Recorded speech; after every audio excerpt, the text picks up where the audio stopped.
Hey, Be Health Empowered fam. It is time for another week of Excuse Me, Doctor. Thank you so much for joining me. My name is Dr. Melissa Clark. Please call me DR.MEL. We at Excuse Me, Doctor are here each and every week doing what we do to make sure that you have all the information you need to be empowered to make the best decisions for yourself, for your family, and even for your community. So thank you so much for tuning in on whatever platform you're listening to us on. If it does happen to be YouTube, though, please go ahead and hit that subscribe button. And if it's Facebook, please give us a like. We really appreciate you. And most importantly, for the newbies, we are here to answer your questions and hear your concerns. So please put whatever's on your mind in the chat as we move through these amazing topics we're going to cover today to make sure that you have an empowered health week. So, for me to do this right, I have to have my fabulous co-producer and co-host, Mr. Wayne Bruce. We're just trying to do it right, Dr. Mel. We just Dr. Mel. We're doing it right. We're doing it right. And you're here to make sure we do it right from a production standpoint, but also don't blame the production on me. You just put me on production. It's not a blame. It's a praise, bruh. It is a praise. It is a praise. Thanks, and you're here to bring us the word from the street. So we appreciate you on that. I'm bringing y'all the word from the studio. Because I'm not in the streets anymore, Dr. Mel. I see. You have a different background. Right. I'm out of the streets. For the people who are watching, as you can see, I'm not in the streets anymore. I've been redeemed from the streets. That is a good thing. That's a good thing. But hey, what is tonight's show about? Tonight's show it's been, if you look on the interwebs anywhere, on your TikToks, on your IGs, you see so many people, and I won't just say it's women, it's so many people changing their body. It's like they hate their body. It's like they hate what they look like. And then you just see some women who just don't stop. You see some men. I mean, I'm in entertainment. Mm-hmm. One of the biggest entertainers in history couldn't stop changing. Right. Michael Jackson, multiple nose jobs. Right. So we're going to be talking, this is part 2, because we did a part 1 about avoiding the hidden dangers of plastic surgery. Mm-hmm. And we discussed that uptick in plastic surgery, women of all backgrounds, but especially women of color, and how to avoid, the hacks out there, basically, who've resulted in disfiguration and even death. But today, we're going to really explore what else might be behind this rise in plastic surgery.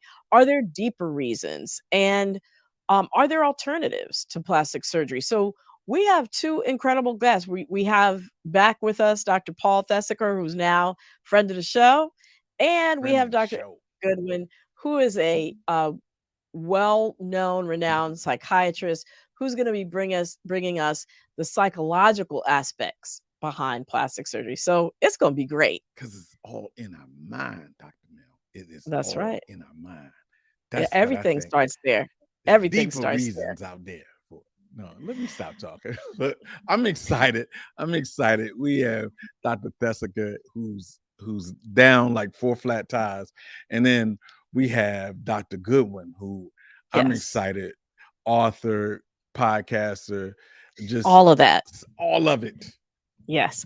But before we get into that, we have some things we got to touch on, right? Yeah. Where you want to go? We have what y'all think. What y'all think? Let's go there. What y'all think? So tonight's what y'all think, or today's what y'all think is, I have been observing that there's been a rise in violent incidents against healthcare workers. So the question is, we want to know what y'all think is going on. So just a little background. 2 nurses are assaulted every hour in the United States. And that's just nurses. That's not accounting for all other kind of healthcare workers there are who are getting assaulted. Even myself, as an emergency medicine physician, I've been punched once in the face. And I had Really? a urinal. Yes, I was. I had a urinal full of urine thrown at me, but that was a while ago, right? There have actually been an uptick in violent incidents. And let me say about those two incidents, um, those were individuals who I was treating who had serious mental illness and they were scared. And, so I don't blame them for that. But we do know that there's been 73% of all non fatal workplace injuries and illnesses, um, sorry, healthcare workers account for 73%. See, Mercury is in retrograde, and Dr. MEL is frozen right now. So it's all on Killed me. on the job. Oh, so y'all didn't know. So Dr. MEL, you froze. I told you Mercury is in retrograde. It is really bad right now. So here's the deal. While we get Dr. MEL together and her whatever's going on, we want to know what you think. If somebody if somebody throws we go if somebody throws uh something at you when you're trying to help them, and you're in the medical profession, and here's Dr. MEL coming back on cam. There Yeah, we and I go. have no idea. Mercury is in retrograde. That's all I can say. But That's what I'm I told him, Dr. MEL. I told him exactly. that.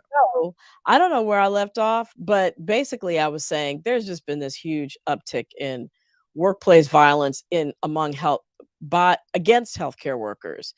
And actually the most non-fatal workplace injuries Mhm. are accounted for. 73% of them are in the healthcare sector.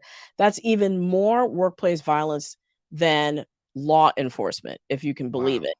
And we've even had a number of fatal injuries of doctors and nurses. So, why is it in the field of healing, right?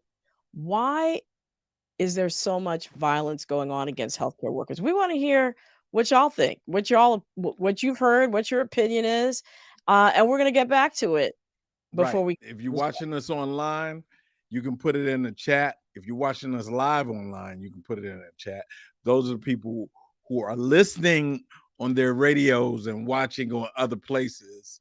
Well, you just have to go to Dr. MEL's YouTube page and Dr. MEL's Facebook page and put it in the chat, and we'll get back with you. All right? Absolutely. So we're going to get back to that. We want to see what y'all write. In the meantime, we're going to move on to our. Weekly recap. There we go.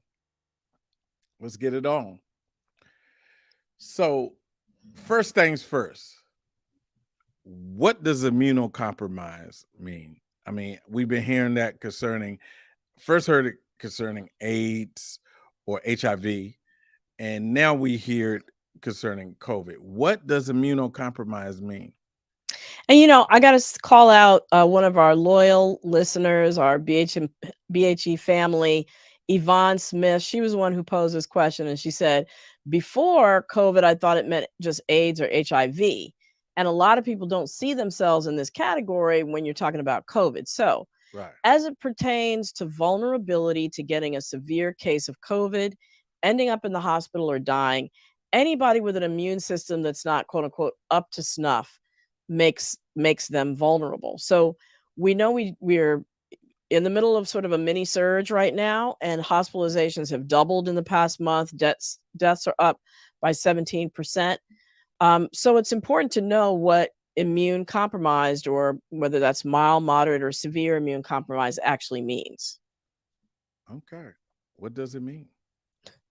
Well, when I say up to snuff, it specifically means um, if if you have a reason why your immune system is not maximally functioning, then you're at higher risk for COVID-19. So that's older individuals, 60 and above. I like to think of it as the puppy dog analogy. So Mm-hmm. when you're young, your immune system is like a puppy. It's energetic, it's here, it's there, it's taking Runs care of all over any the kind of place. all over the place. As you age, especially 60, 70, and above, your immune system still does what it has to do, but it's a little slower. It doesn't jump at every squirrel, right? And so that means that um, when it comes to COVID, if it's not immediately taken care of, it might allow the virus to multiply in your system and get to a point before your immune system actually kicks in where it gets you into some trouble. So, older people for sure. Then people with weakened immune systems, weakened by medications that they're on. So that includes people who have autoimmune diseases like lupus or rheumatoid arthritis who are taking medicines to tamp their immune system down, people who are actively undergoing chemotherapy. And yes, of course, definitely people who have organ transplants, right? And Right. they have to take immune suppressant medicine to make sure that they keep the organ in their body and they don't reject it. And then, of course, weakened due to chronic disease, those people who have underlying heart disease, high blood pressure, obesity, etc. Because those things sap energy because of the inflammation in your system. It saps energy from your immune system working optimally. And then finally, we can do due to diseases of the immune system. So HIV, AIDS, lymphoma, which is a cancer of the immune system. Hmm. So the vaccine series it's out is recommended for everybody 6 months and older. Boosters are encouraged for everybody 5 years and above, but especially those individuals who fall into the above categories that I said. So, really important to know that because as a new booster comes out this fall, the FDA just approved it today. It's important, especially if you're in those categories, to get your booster.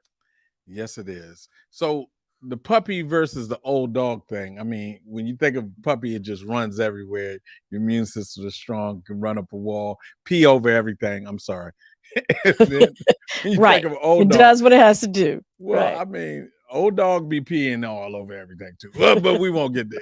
So let's go to the next thing. The next thing, Dr. Mel, cannabis and heavy metal. You usually think about it with music, but not so much, huh? No, we're not talking about heavy metal bands. We're talking about the fact that a study found that users of cannabis had 20 to 30% higher levels of lead and cadmium, which are both heavy metals, in their blood and urine compared to people who are not cannabis users. And that's specifically smokers. So both of those things stay in the bloodstream for extended periods of time. Cadmium has been linked to kidney disease and lung cancer. Lead, of course, developmental delay and other problems. There's no safe level of lead to have in your body. And the reason why cannabis is associated is because cannabis is special. It actually absorbs toxins from the soil as it grows. It's actually being used in some places like Chernobyl, where there was a nuclear disaster, to help clean up the soil and clean up the environment that it's grown in.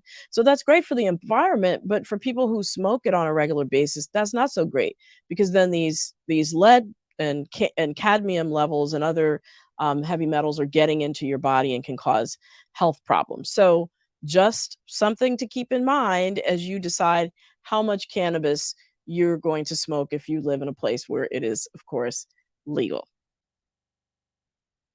And you are on mute. What? It's it's it's Mercury in retrograde. Heavy metals have also been found in tobacco, right, Dr. Mill? Absolutely, to both tobacco and e-cigarettes, but apparently, like as I said before, the highest concentrations are in cannabis. Okay. Hey, we're taking Step in the Name of Love to the next level, right? We're talking about walking. We're not talking about anybody's music. We're just talking about walking for your life. I don't want to hear anybody talking about Step in the Name of Love about somebody's music. We're not going to mention them.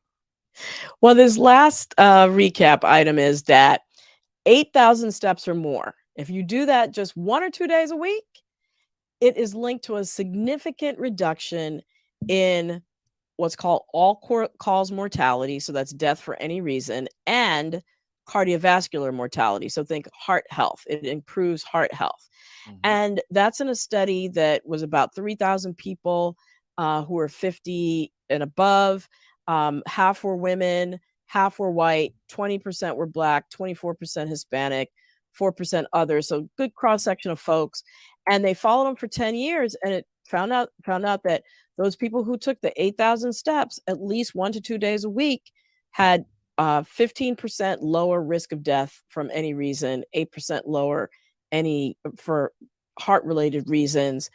And the more, if you were doing it 3 or 4 times a week, it didn't really you didn't get any significant extra benefit. So as long as you're doing it 1 to 2 times a week, if you're just trying to get it in, shoot for those 2 times a week with your 8,000 steps. Okay. There we go. All Trying to right. get my 8,000 steps. It's programmed into my watch. There you go. By the So, way, we'll get a new watch. so we have anything in the what y'all think category? Any opinions about what's going Well, on out there? we do have one. Yvonne said in the what y'all think category, physicians and healthcare workers unfortunately are misused. That is causing resentment, and people that would automatically go to jail 15 years ago and now being sent to the emergency room. Hospitals and medical centers have to protect staff. I agree with that. I agree with that. And also too, with the staff shortages, more pressure due to COVID, people with more frustration with the healthcare system. Unfortunately, I think it's being taken out on the people who sometimes are trying to help them, and they themselves, the workers themselves, are stressed and may not always, be able to engage in a positive way. And so you have people on both sides being stressed, and unfortunately, it's causing this. Lots to be done in that area, but A lot to be done. continue to Hey, put your look, thoughts. Yeah, all the hospital workers and everybody works in a hospital. You guys are angels and heroes, and keep at it. Keep your head up. And we, like Yvonne says, we must get our people who are helping frontline people, emergency room people, and doctors and nurses and staff, intake staff. We must get them help and protect them. All right. All absolutely. right, Well Dr. Mel. said. Well said. All right, we're going to see you back in a little bit. We are going to move on to the topic of our show tonight. So, we talked about the fact that more Black and brown people are getting cosmetic surgery procedures. According to the American Society of Plastic Surgeons, there's been a 70% increase in the number of people of color. And in the same period of time, between 2010 and 2020, there was only a 12% increase in white patients getting plastic surgery. So we talked about, a lot of the issues around how to spot and avoid charlatans out there in terms of the plastic surgery industry and who you decide to go to if you're getting a procedure. But today, we're going to cover what's behind the uptick in plastic surgery, especially among women of color. What does it say about our psychological health? And are there times when plastic surgery might be appropriate versus not? So, to guide us through this discussion, we have two fantastic guests. Dr. Ericka Goodwin is a Harvard trained, double board certified psychiatrist, best-selling author, top-rated speaker. She is on a mission to help you be better, do better, and live better with her podcast, Better with Dr. Ericka. She has a YouTube show, and she also has a book, Fix Your Fairy Tale, A Woman's Guide to a Great Life, Love, and Legacy. Thanks so much for joining us, Dr. Goodwin. And I think you are on mute too. And we would love to hear what you have to say. Try again. My bad. I'm All acting right, like there I you don't do go. this all the time. My bad. Thank you so much. I'm excited to be here. I mean, I was just all locked in for what y'all think and all the rundown. I'm like, I have questions and commentary and thoughts. But that's Hey, not what I'm hey. here for. Well, we are going to hear from you shortly, and we would love to hear on any of those things. But we're going to bring in Dr. Thesiger first, Dr. Paul Thesiger. He is a top-ranked, board-certified plastic and reconstructive surgeon whose goal is to deliver safe, top-quality aesthetic and reconstructive services to patients in the DC metropolitan area. Thank you so much for joining us, Dr. Thesiger. And Dr. Thesiger, can you hear me? Can you hear me? Yes, I can. Yes, I can. And I can see you too. Yes, Fantastic. I can hear you. Okay. All right, great. All right. So I'm going to start off with you. Dr. Thesiger, what are some of the reasons that people choose to have elective cosmetic procedures? Most people that come in for consultation and care are going through transitional periods in their lives. Most often, it's young, relatively young women of childbearing age who've just had babies, for example, and their bodies have changed as a result of carrying a pregnancy or more than one pregnancy. And they want to return to the form that they had before they became pregnant. So that's a very common scenario. But the other more concerning scenario is people in general, mostly women, who are in crisis. And they come in because they seek consultation as a proxy for therapeutic intervention into their state of crisis in their home. And the most common crisis that I see is divorce, separation, death of a spouse or a loved one, sometimes a parent. But divorce and separation of a marriage is extremely common as an impetus to sending people in through the door. When I was younger, I did not realize this, and they didn't teach us this in residency. They just teach you how to do the surgeries and keep people safe and so on, but they don't really get into the psychological problems that people come in with.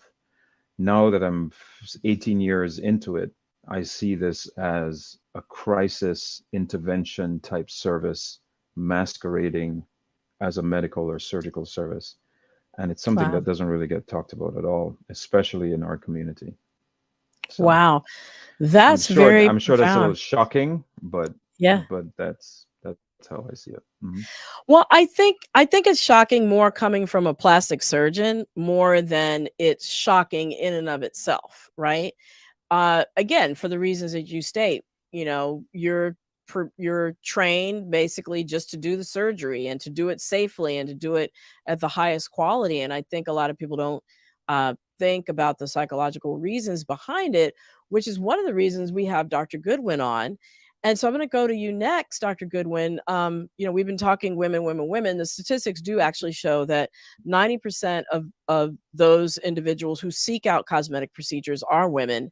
What are some of the uneven social factors that sort of lead to what you think might be what appears to be a predominance of women seeking out plastic surgery, especially in the context of what Dr. Thesiger just said? Well, that's an excellent question, and one of the biggest things is so much about a woman's identity is based on how a woman looks and Mhm. beauty and your body. And then there are these hallmark ages where you can do everything you can, but you can't always block time and physical processes. Your body will change if you're pregnant and you have a baby. Mhm. Women go through hormonal changes that significantly impact their body, especially as you start getting older and start approaching perimenopause and menopause. And it was interesting hearing Dr. Thesiger mention that a lot of these transitional situations are happening at these times when people's bodies are naturally changing. But I think just the beauty standards that women have and how identity and value is so wrapped up in how women look makes it more or easier for women to then seek these types of interventions because so much hinges on how you look. Right. And I think those are excellent points. Just the sort of the unevenly applied standards of appearance that get applied to women and propagated through various media and cultural situations. But one British study kind of backs up what Dr. Thesiger is saying. So it was done in 2012, and it showed that women with low self esteem, low life satisfaction, low self rated attractiveness, so their own idea of what they looked like, and curiously enough, not little, they put little religious beliefs, so not strongly religious people, who were heavy television watchers reported a greater likelihood of undergoing cosmetic surgery. So Does this sort of jive with your experience, Dr. Thesiger, or is this just a one-off that they observed in Britain?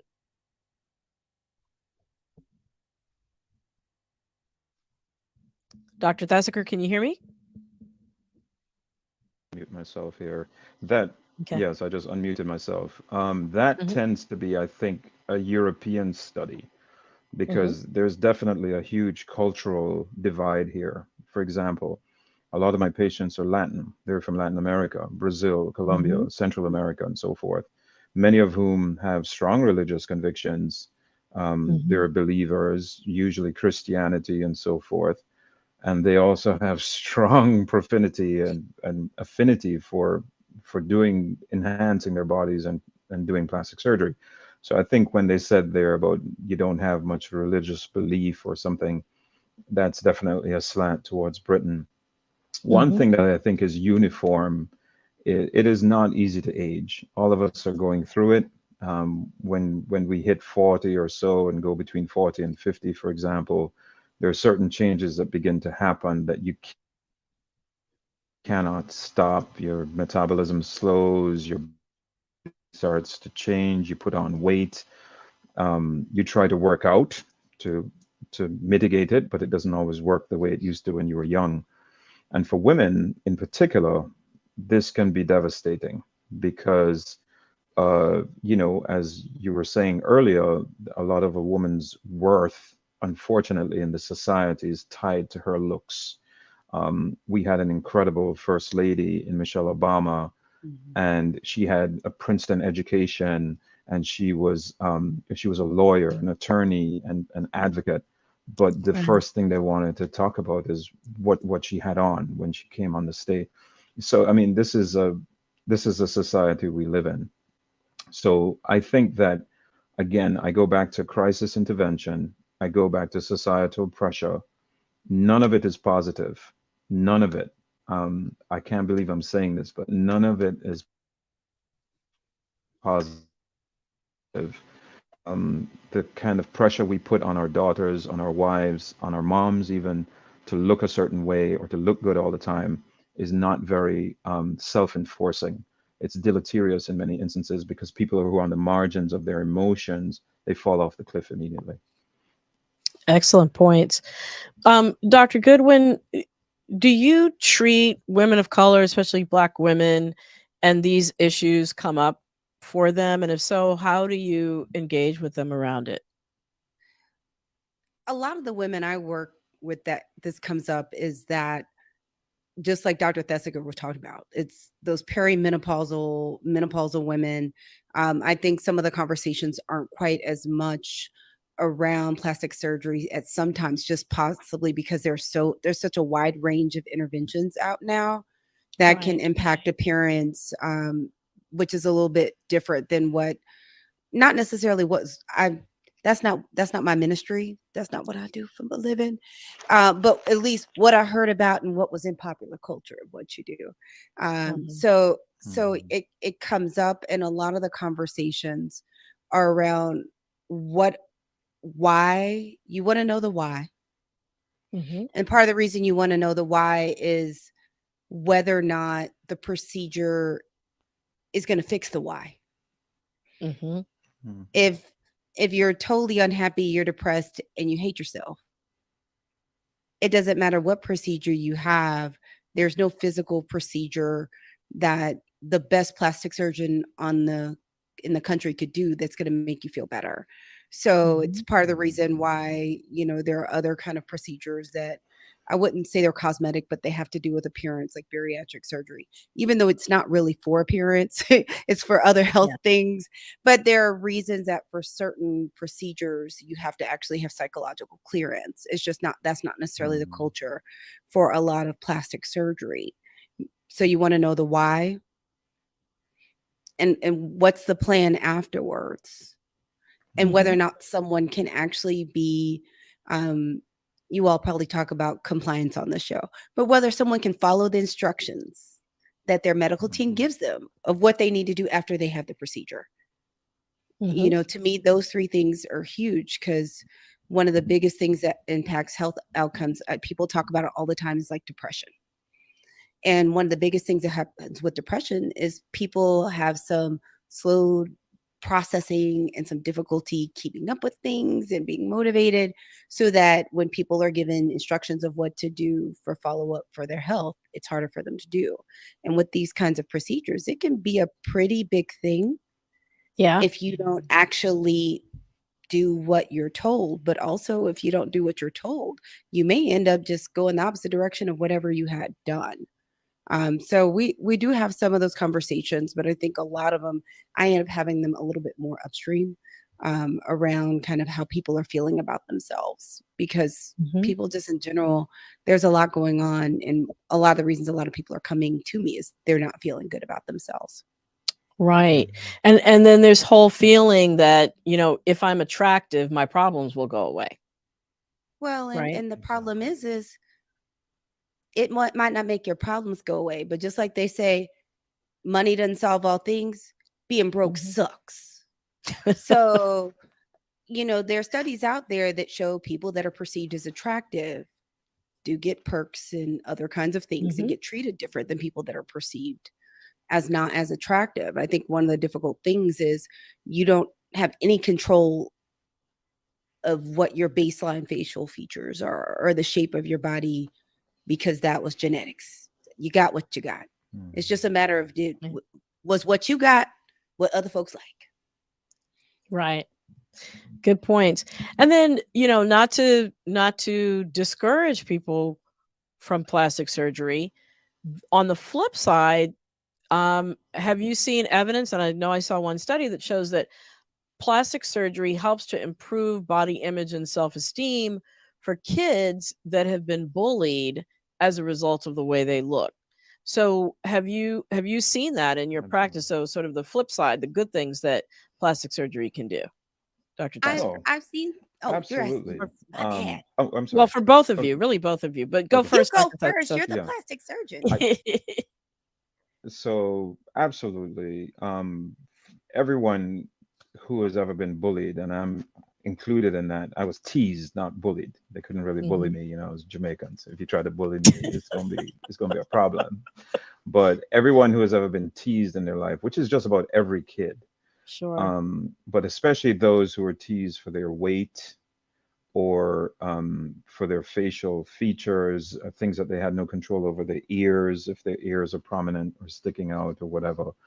I mean, the effects are truly devastating. And some of the best cases I've seen are, for example, when I've done ear pinnings on teenagers who were teased ever since they were young about the big ears, Dumbo, and all that.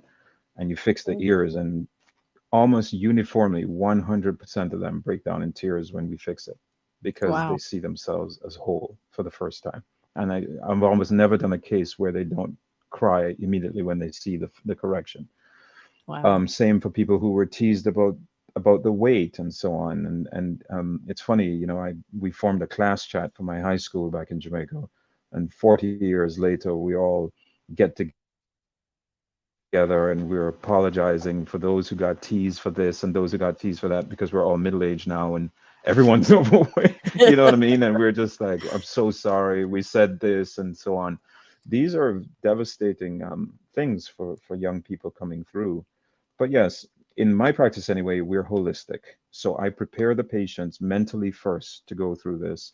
We prepare them with a physical regime, which is a workout, and we also prepare them with the diet that they have to take before the surgery. And we prepare them also mentally with certain music we want them to listen to and music we don't want them to listen to. And Hmm. we can get into that another time, but nothing negative. Just Everything has to be give us positive. a little taste of something we shouldn't be listening to if we're about to Well, undergo oh plastic surgery. boy. Just a taste. Well, well, my wife has made me into a metaphysical person. So I believe that what Uh-huh. you see and take in becomes a part of you. So, for Mm. example, people who watch shows like Botched and where everything is a disaster, or like Real Housewives, everyone's clawing at each other's neck. These are negative energy, and when you take that in with you into a surgery, I can't explain it, but stuff tends to not go according to plan. So we want people to just stay completely positive. Some of the hardcore rap, I mean, some of the artists that we love and we think are genius, some of their lyrics are very negative, very deleterious to women, very misogynistic, very. And I said, don't put that in your ears before I touch you. If you want, when it's done, you can go back listening to that stuff. But I want you to listen to positive vibes, positive music, positive energy. Okay. All right. So I don't know if you want to So no put your bust the thoughts windows in out there your as well. car. You have to put that on the back end. Okay. I feel like he I gives mean, him a soca playlist.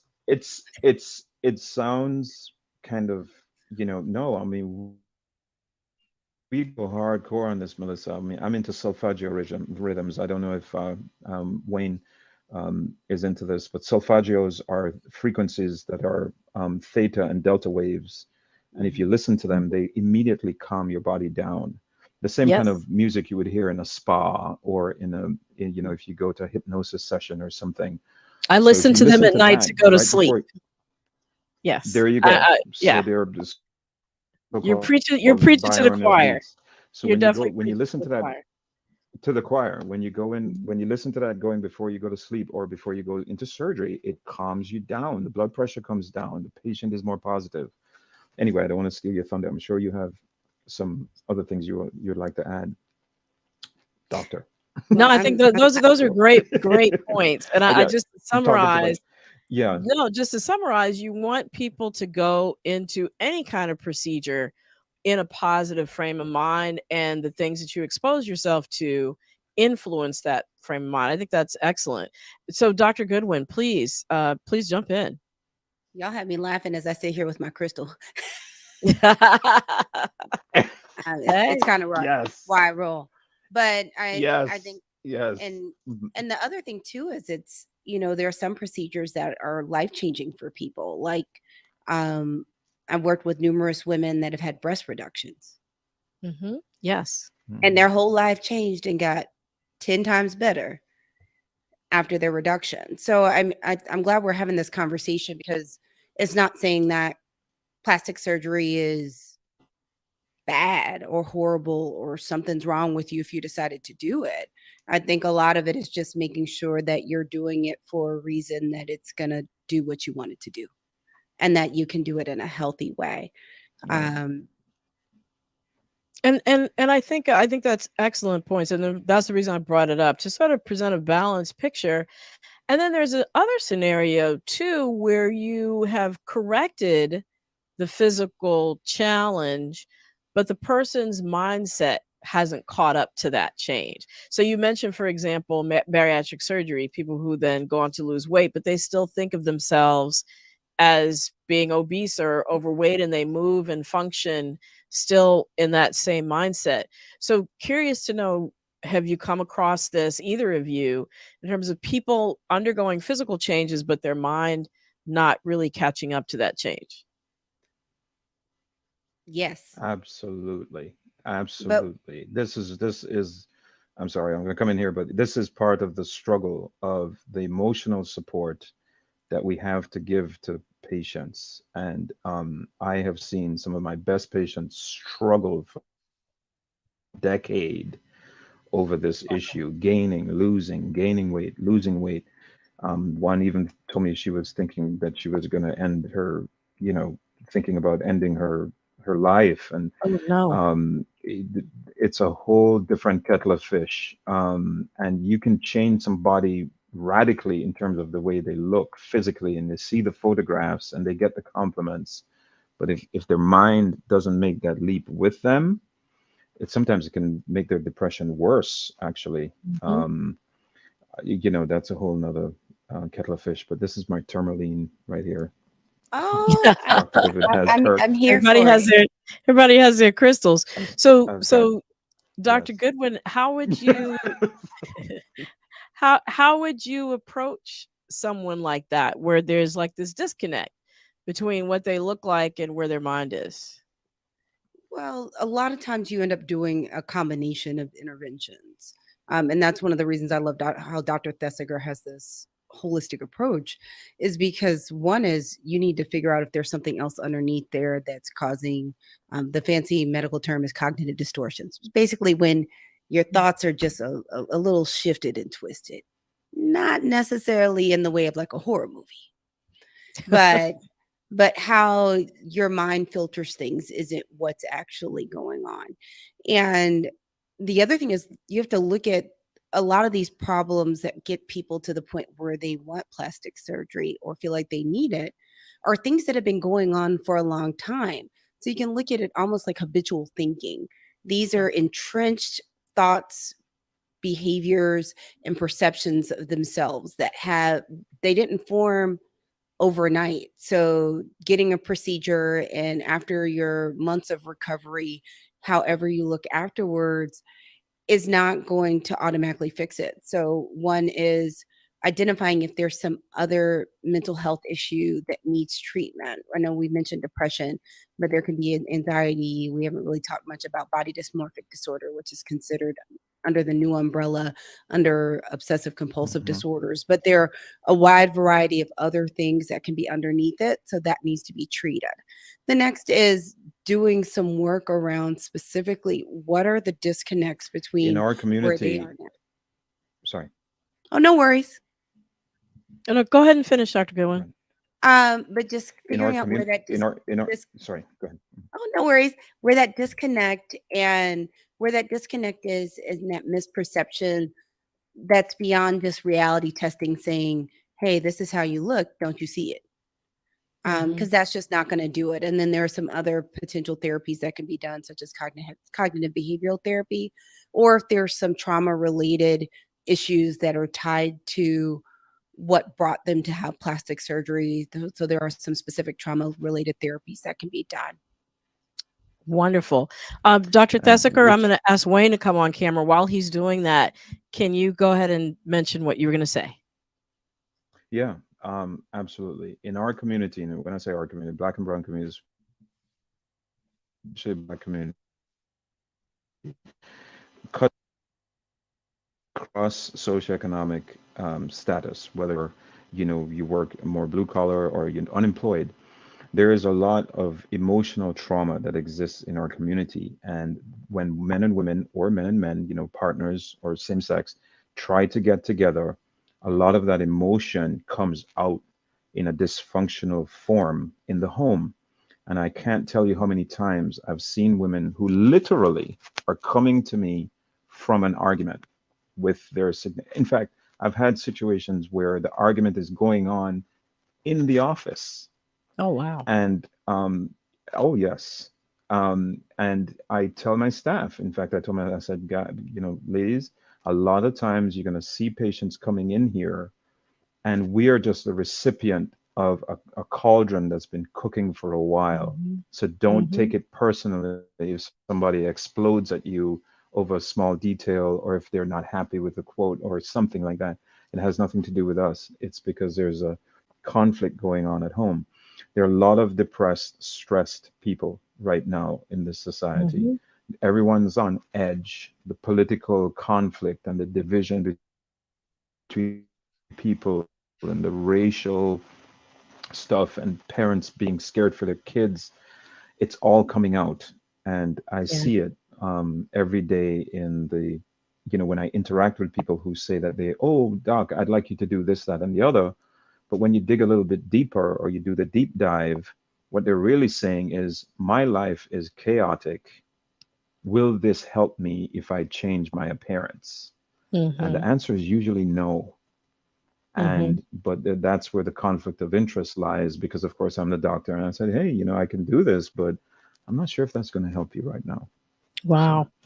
Excellent. And it ties us This is a back to the different kind what of conversation. it's no, it's right on time, because it ties us actually back to the what y'all think about workplace violence for healthcare workers. It's just what you said. And if the healthcare workers don't embrace people, like you said, realizing that they're bringing their problems to that encounter and they're already sick and they're already on edge, if they don't answer them with compassion, and even sometimes when they do, it might result in a conflict. So thanks for coming back in, Wayne. I know you're bringing the questions from the audience.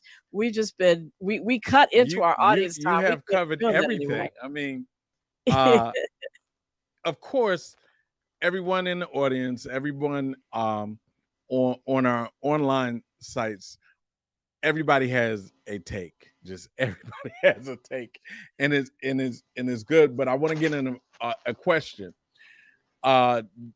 Yvonne Smith asks, "Do you ever recommend people to go to therapy in advance of surgery?" Great question. Dr. Thesiger? I do. Yes. The short answer is yes. I can't go into the different because I guess we're running out of time. But yes, the short answer is yes. Especially if someone comes in with a request that seems to me to either be bizarre or is incongruent with what I'm seeing. So for example, if somebody comes in and have flawless skin and they point to one little area that they say they want me to work on, I know we have a problem. Or if I come in and I see a patient who is stunning, they walk through the door, they got it all going on, but they don't like how they look. I know that it's not going to work. It's not going to go well. So I don't say go to see a therapist, unfortunately. I'm sorry, Dr. Goodwin, but I usually say, you know what? I think you need to talk this out a little bit more with other healthcare professionals. If I think they're having an emotional breakdown, a full-fledged breakdown, of course, I'll say, you need to go see, and now that Dr. Goodwin, I know another person I'm going to refer to, but you need to go and speak to a professional about the issues going on in your life right now before I even come close to dealing with you. Yeah. And are you ever on the receiving end of those consults, Dr. Goodwin? Not as much lately, but partially due to where I was working. Okay. So Okay. I would be on ends of them, and when I've also have had a career where I did a lot of consult liaison work, which is where we come and see people on the medical floors. So that's popped up there, and it's also popping up in other contexts. But it's going to take us down a rabbit hole, so I'm not going to do that to y'all. Okay. All right. All We're right. here for rabbit holes. Anyway, so we have another question coming. Kathy Sindos asks, why is bariatric surgery the only one requiring site clearance? Interesting. That is really imposed on by the insurance companies. And as you know, insurance companies are institutions that are very tight with how they spend their money and what they're willing to reimburse for. They also know that without the site counseling for bariatric surgery, the patients are likely to go back to the same eating habits that they had that got them into the trouble in the first place. And that's where the counseling mainly is how to change your relationship with the food. And they know that if they don't do that, they're going to be back in the same boat in a matter of several months or even just a couple of years. They may be back to where they began. So they're smart in recommending. And whenever you change your body in a major way, it's going to affect you psychologically. You always assume that it's going to help you, but sometimes it actually goes the opposite direction. For example, everybody remembers, oh Lord, from The View. Sherry She lost a lot. Oh, I'm yeah, sorry? not Sherry Shepherd, the other, I know who you're talking about. I can't think of her Star name. Jones. Everybody, African we know who American. Star Star Jones, right? who Yeah. Have to get up on who your lost pop she culture. lost a lot of weight, and she got a lot of hate mail from it, and so did the singer from Europe, from England, Adele. Adele. hello from the other side, come on, Wayne. Adele. Adele went all the way down Adele to is what I do. all the way down to size. Yes, and she went all the way down to a size 4. She got a lot of hate mail A when lot she of hate mail. lost Yeah. weight. She says yes, and you would think that she would have gotten mostly supportive comments. She got a lot of people who said, I looked like you before, I could identify with you, you're beautiful, why did you do this to yourself, kind of thing. Right. And to become skinny like everybody. So this is a deep issue. Got a couple questions. What role from Monique Paulwell? What role do you think social media, where everyone is showing their best and not so Their authentic self, plays in the rise of cosmetic surgery? Social media is the devil, but we're on it. As It we is. live stream on social media right now. It is. As we Right. live Yeah. stream And in on fact, social along media Dr. and other Goodwin's comments, platforms. yeah, there are actual studies about this. Mhm. It's very deleterious to young people in particular, um, teenagers. We didn't have social media when we were coming up.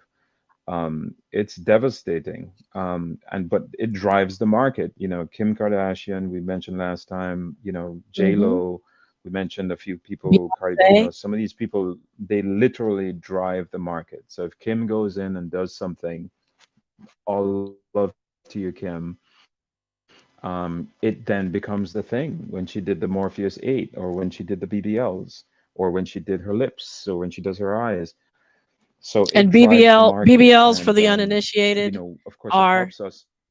BBLs for the uninitiated are The so-called Brazilian butt lift, where yeah, it's a so-called Brazilian butt lift where you take fat and you put in your rear end, and some people put silicone in there. It's not the safest thing in the world, but it's extremely popular, and that's a whole different kettle of fish. So I I live But they in drive Atlanta. the They're market, everywhere. literally. Yeah, right. so I hate to yeah. interrupt you, Dr. Thesiger, but we're in the speed round now, lightning fast answers. And this question is for Dr. G. Goodwin. Dr. Goodwin, what strategies that can Black women adopt to think of themselves as beautiful, especially when their features are not classically European? The first thing is, I looked at it this way. Oh. You need your team, that team that's going to just say, you look cute, you're gorgeous. And when you have a rough day, that you can call, they're going to be like, girl, you look good. You need a couple people on the speed dial that are going to tell you that, because it's rough in these streets. We mentioned social media, that there are a bunch of people on there that you see them in real life, you don't even recognize them. You walk straight past them.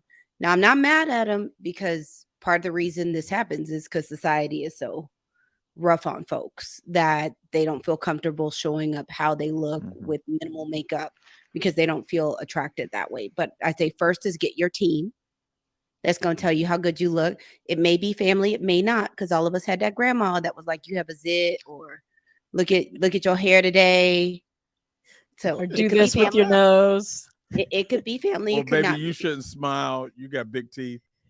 Yeah, and have that team that's going to do that. The next is limit your social media input and also curate your feeds. So you want to curate it to positivity, unfollow any drama or craziness. I shouldn't have said that. A psychiatrist shouldn't say crazy. But and unfollow anything that just is all this weird artificial stuff that's just no way to ever do. Because let's keep it real. I have people in aesthetics. There are folks that, yeah, they got a six pack, but they have an M sculpt at their house. Mhm. That's They right. aren't living the way Right. we live it. That's right. So I'd That's right. say have your team. And the other Yeah. thing is, if you just can't seem to feel good about yourself, you don't, therapists, and I do therapy too. I'm a psychiatrist. I do more than prescribe medication. Is see one of us. You don't have to wait until it's a crisis and everything is horrible. We can help in the in between times. I'm a fan. I think everybody should have a therapist. I have two. There you go. Fantastic. And I would say too, you should be the chief person on your team. So you're the coach, and the rest of the folks are just the players. So, And there you have it, Dr. Mel. Mhm. and Yes. that's it. That means that we can't talk anymore because we are having this great discussion. I just said there you have it. You can do what you Okay. That was want. awesome. You can talk amongst yourselves, but we Well, just can't before be we on this go, live stream. We just can't be but on this show much longer. before we go, I I want to don't find make the out rules, Dr. Mel. really quickly from Dr. Goodwin, where can we find you? Okay. Hey, there are a couple places you can find me. The first is you can find my podcast, Better with Dr. Ericka, on all podcast platforms. You just type in Better with Dr. Ericka. You will find me.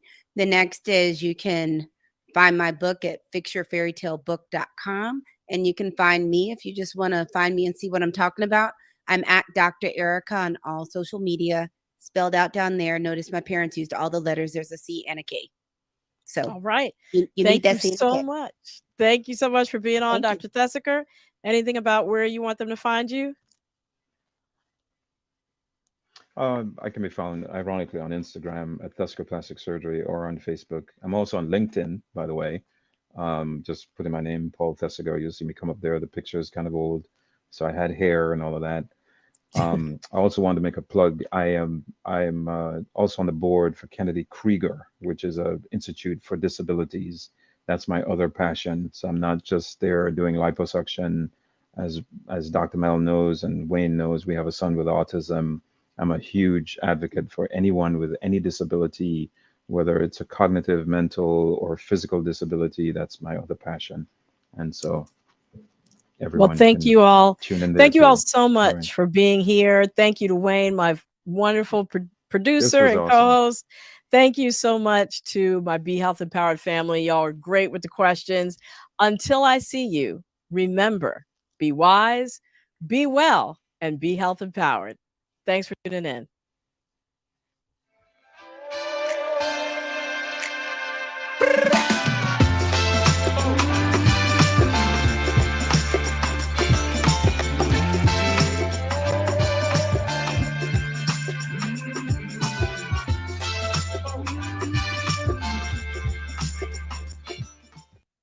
I guess I should thank the Robinsons. They invited me. They still don't know. I hooked up with Dave 3 days ago. He'll start coughing tomorrow. And I bet in 10 days he'll be on a ventilator.